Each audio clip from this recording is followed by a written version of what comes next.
Médula espinal. ¿Qué podemos decir de ella? Primero, definir sus límites. Los límites de la médula espinal en una porción superior se encuentran desde el arco anterior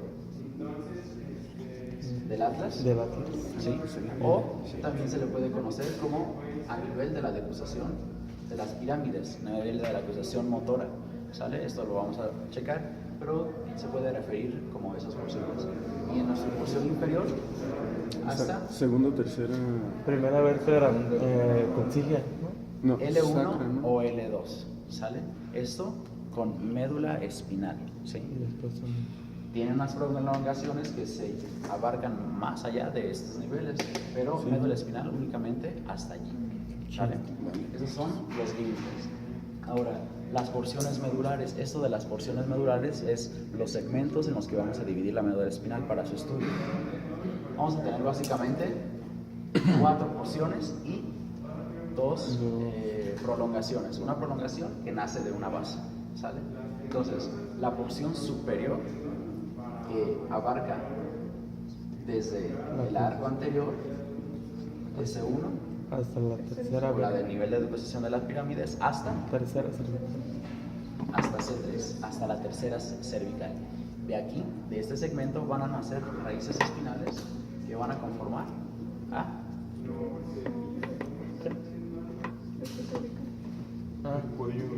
el plexo cervical. ¿Sí? ¿De dónde nace el plexo cervical? Del segmento superior de esa porción medular. De la nuca también. Enseguida vamos a tener una intumescencia. La columna vertebral básicamente va a presentar 2 enchanzamientos en 2 porciones.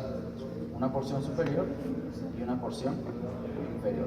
La porción superior le conocemos como intumescencia cervical y la de abajo, intumescencia lumbosacra.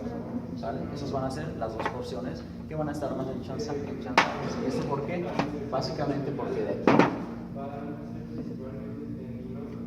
desde la continuidad de este hasta T3, van a ser un plexo, que es el plexo braquial.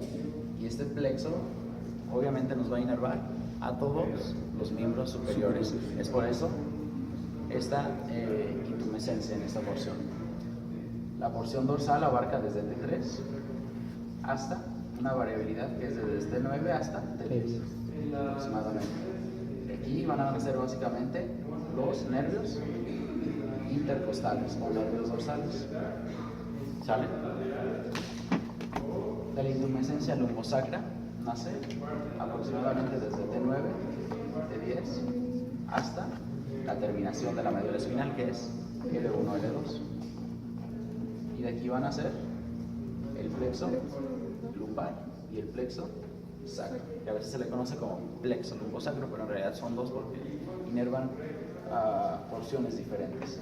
Después de estas terminaciones se continúa un cono medular,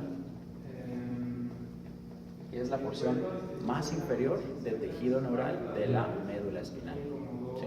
Tejido neural es la palabra clave, porque el filum terminal es solamente una prolongación de la pía madre, que es una meninge. ¿Sí? Ok. Básicamente estas son las porciones medulares a las que se va a tener estudio. Esta prolongación de la pía madre abarca incluso hasta la porción anterior del sacro y del coxis. De hecho, formando un ligamento, el ligamento sacro-coxis. ¿Recuerdan cuando veíamos esto? Bueno, abarca hasta ahí esas porciones. Algo importante que deben de tener en cuenta es los niveles para su estudio, es decir, la médula espinal se relaciona directamente con la columna vertebral, ¿sí? Pero va a tener una discrepancia a lo largo de los niveles medulares, y de eso nos habla la fórmula de Chipaut. Ah, sí. ¿Sí? Chipaut. Rampao. ¿Y qué fue el de Ramón? ¿De Carly? Fórmula de Chipaut, de la que Miguel nos va a hablar. Es solamente qué es, para qué nos sirve y obviamente la descripción de esa fórmula.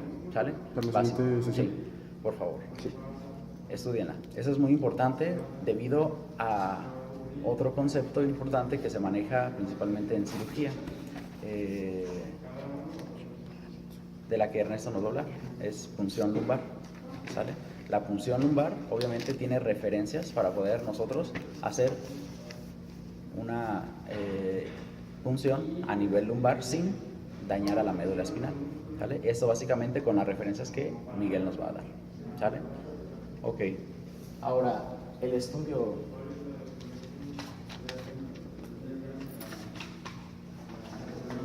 de la médula espinal a lo largo de lo que es la anatomía circunferencial. La fórmula de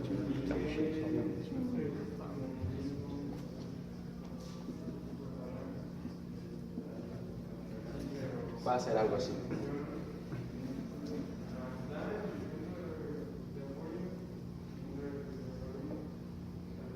La médula espinal en un corte transversal, ahorita no nos importa a qué nivel, básicamente va a tener algunas variaciones, pero van a compartir elementos muy semejantes en todas esas porciones. Como todo tejido nervioso, se va a encontrar una sustancia negra y una sustancia gris, y una sustancia blanca. La sustancia blanca está representada aquí por la periferia y la sustancia gris por una zona central en H o en mariposa, ¿sí? Ahora, la médula espinal va a tener distintos accidentes anatómicos. Esto es anterior, esto es posterior y estos son sus porciones laterales, ¿sale? En la porción más anterior vamos a tener la presencia de la fisura medio anterior, ¿sí? En su porción posterior vamos a tener también otro accidente que se corresponde con este, pero acá no es una fisura sino un surco medio posterior. En algunos textos también le manejan como fisura, pero una fisura, eso ya es relativo, es más grande que un surco, ¿sale? Sí, ok. En las porciones laterales vamos a tener otros surcos, que son los surcos intermedios posteriores. Surcos intermedios posteriores. Y en la porción más lateral, los surcos posterolaterales, que de este nivel nacen directamente las ramas sensitivas o motoras nefralinas. ¿De cuál? ¿Perdón? ¿Esta es una rama sensitiva o una rama motora? La rama Es motora, ¿no? ¿Motora por qué? no, es sensitiva porque llega. Sensitiva porque estamos en la parte posterior. Está llegando. De la respuesta, ¿sale? Es que las posteriores son sensitivas y las anteriores son las motoras. Todo sensitivo obviamente tiene que entrar, todo motor tiene que salir. Sí, hay que salir. Pero básicamente por anatomía, si está saliendo por la parte posterior es sensitivo. ¿Sí? Ok. Entonces, surco posterolateral. Ok. En la zona lateral a esta cara anterior también tenemos un surco que se corresponde o homólogo de este, que se le denomina surco anterolateral. ¿Sí? Entonces, esos son los accidentes anatómicos. Son importantes porque de este surco anterolateral van a ser las astas anteriores, que son el origen de las raíces espinales motoras. ¿Saben? Ok. El estudio de lo que es la sustancia blanca se divide en tres porciones. Una porción posterior, que le denominamos cordón posterior, unas porciones laterales, que les denominamos cordones laterales, y una porción anterior, que le denominamos cordón anterior.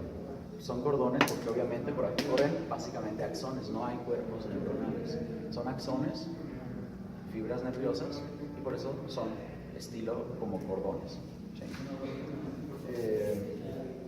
Los niveles para poder diferenciar un cordón de otro, su borde anterior para el cordón lateral es el surco anterolateral y en la parte posterior el surco posterolateral, y eso nos delimita a los cordones laterales. Los cordones anteriores están delimitados por el surco anterolateral y el otro surco anterolateral. los cordones posteriores por los surcos posterolaterales y los surcos posterolaterales. Básicamente, el estudio, los segmentos de la sustancia gris son los que nos delimitan esos cordones. Ahora, el estudio de la sustancia gris también se divide en varias porciones. Va a estar representado por 3 porciones. Una columna anterior, una porción media de comisura o comisura medular y una columna posterior. ¿Sí? La comisura anterior la vamos a dividir en 3 porciones para su estudio. Una porción lateral, una porción media o intermedia y una porción medial. ¿Sí? Esos básicamente están representados por una disposición de los cuerpos neuronales. ¿Sí? Toda sustancia negra tiene fibras o tiene somas. Miguel. ¿Dónde? ¿Fibras o Toda somas? sustancia gris tiene fibras o tiene somas. Yo no sé que son fibras. Sí, no, ¿somas? ¿Somas? Somas porque No es Cuerpo porque es el cuerpo. ¿Sí? Todo donde veamos sustancia blanca son axones, son fibras. Fibras, nerviosas, es verdad. ¿sí? Todo donde veamos sustancia gris son somas, cuerpos o periféricos. somas. 3 porciones, porción lateral, porción intermedia y porción medial.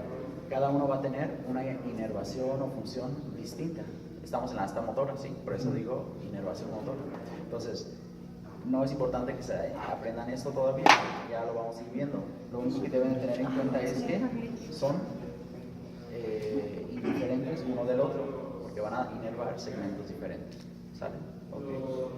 El segmento de la comisura básicamente está representado por el conducto ependimario central y es el que nos va a unir las 2 columnas. En las porciones de médula lumbar y médula dorsal, médula torácica, estos segmentos, este y este, básicamente ahí vamos a tener una comisura extra que todos los demás segmentos no van a tener, que le denominamos comisura lateral. Y en realidad, histológicamente, que ya lo vamos a revisar, ustedes lo van a revisar, son como unas astas así pequeñitas que vemos de extensiones de cuerpos neuronales, ¿sale? Pero solamente los vamos a ver aquí, y eso es lo que nos va a poder identificar en qué segmento estamos hablando. Un corte de estos nunca lo vamos a ver. Eso es porque de ahí sale un plexo del sistema nervioso autónomo. ¿Alguien podría decirme cuál es? Si alguien me dice, no le hago quita a esa persona a la siguiente. Y ya lo vimos, ¿sí? Nada más es cuestión de que hilen los... ¿Lo puedes repetir? Estos nacen solamente de la porción dorsal y de la porción lumbar, lumbosacra. Ahí sale un plexo nervioso del sistema nervioso autónomo. ¿Qué nervios salen ahí? Los nervios intercostales. No. Ese no es sistema nervioso autónomo. No. Solo tienen una respuesta, ¿sale? ¿Otro intento? ¿Alguien? ¿Nadie? Cuando veíamos sistema nervioso autónomo, veíamos que estaba conformado por el parasimpático y el simpático. El parasimpático era cráneo caudal y el simpático era central. Entonces, ¿este fue central o extremos? Dorsal. Ah, no es central. ¿Sale?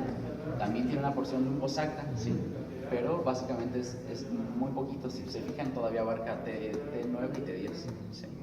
Entonces, es el simpático. Estas en realidad son fibras nerviosas de mayoritariamente simpático del sistema nervioso autónomo. ¿Sale? ¿Sí se entendió eso, no? Sí. Okay. ¿Cómo se llamaba el conducto? Conducto central o conducto ependimario. Ahí. Las astitas, ¿sabes? Que se encontraban nada más en la porción dorsal y... ¿Cómo se llama? Comisura lateral. Comisuras laterales. Ese conducto ependimario, por ahí corre el LCR, que viene desde los ventrículos, que ahí estaban cubiertos por los ependimocitos que veíamos ayer, unas células clasificadas como neuroglía. ¿Sí? Okay. En la porción posterior de las columnas posteriores, básicamente vamos a encontrar 4 núcleos. 4 núcleos. De externo a interno, ¿sí? O de posterior a anterior, voy a enumerar aquí. Entiéndase que este es este, ¿sale? Es sustancia gelatinosa,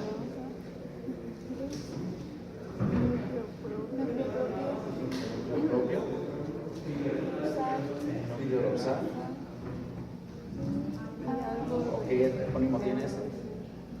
¿De quién? Placa, que se tiene placa.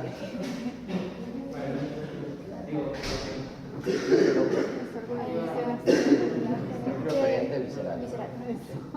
Núcleo aferente visceral. Aferente, ¿llega o sale? Llega. Visceral, ¿a qué se refiere con eso? Órganos. Sistema nervioso autónomo. Ya se pueden enterar de dónde vamos a encontrar esto más. ¿Sí? Si se fijan, ya es el más central, ya se relaciona directamente con esto. ¿Sí? Ok, entonces, sustancia gelatinosa, núcleo propio, núcleo de pilar o dorsal. ¿Sí? Y núcleo aferente visceral.